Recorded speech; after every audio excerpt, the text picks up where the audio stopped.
ಇದು ಫ್ರಾಕ್ಷನ್ಗಳದ್ದು ಮೂರನೇ ವಿಡಿಯೋ. ಇಲ್ಲೇನಂತ ಕೊಟ್ಟವ್ರೆ, -2(1/3) ಡಿವೈಡೆಡ್ ಬೈ 7/3 ಟೈಮ್ಸ್ ಆಫ್ 2/7 ಅಂತ ಕೊಟ್ಟವ್ರೆ.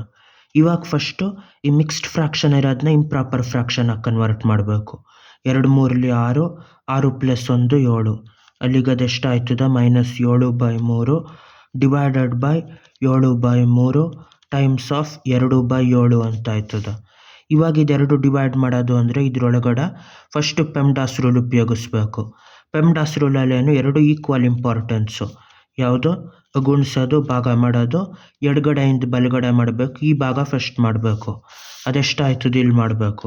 -7/3 ಡಿವೈಡೆಡ್ ಬೈ 7/3 ಅಂತ ಆಯ್ತದೆ. ಇಲ್ಲಿ ಈ ಥರ ಬರಿಬೇಕು. 7/3 ಡಿವೈಡೆಡ್ ಬೈ 7/3. ಡಿನಾಮಿನೇಟರ್ ಅದು ನ್ಯೂಮರೇಟ್ರಿಗೆ ಜಂಪ್ ಆಯ್ತದ. ಇದು ಡಿನಾಮಿನೇಟ್ರಿಗೆ ಬರ್ತದೆ. ಡಿನಾಮಿನೇಟರ್ ಅದು -7 ಟೈಮ್ಸ್ ಆಫ್ ಇದು ಯಾವ ಥರ ಆಯ್ತದೆ ಅಂದರೆ ಮೇಲ್ಗಡೆ 3 ಆಯ್ತದೆ, ಈ 3 ಕೆಳಗಡೆ ಬರ್ತದೆ.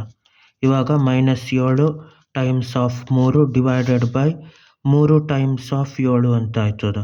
7 ಅಂದ್ಲಿ 7 ಅಂದ್ಲಿ 3 ಅಂದ್ಲಿ 3 ಅಂದ್ಲಿ -1 ಅನ್ನೋದು ಉಳಿದಿರ್ತದೆ. ಅಲ್ಲಿಗೆ ಇದೆಷ್ಟಾಯಿತು ಟೋಟಲ್ ಆಗಿ? -1 ಟೈಮ್ಸ್ ಆಫ್ 2/7 ಅಂತ ಆಯಿತು. 1 ಟೈಮ್ಸ್ ಆಫ್ 2/7 ಅಂದರೆ 2/7 ಮೈನಸ್ ಉಳಿದಾಯ್ತಾ, -2/7. ಈ ಗುಣಿಸುವಾಗ ಒಂದೇ ಒಂದು ಮೈನಸ್ ಇರೋದ್ರಿಂದ ಅದು ಉಳೀತು. ಗುಣಿಸೋದು ಬಾಗ್ಸೋದು 2 ಇದ್ದರೆ ಮೈನಸ್ ಟೈಮ್ಸ್ ಆಫ್ ಮೈನಸ್ ಇಲ್ಲ, minus divided by minus plus ಆಗೋಯ್ತಿತ್ತು. ಬಾಯ್.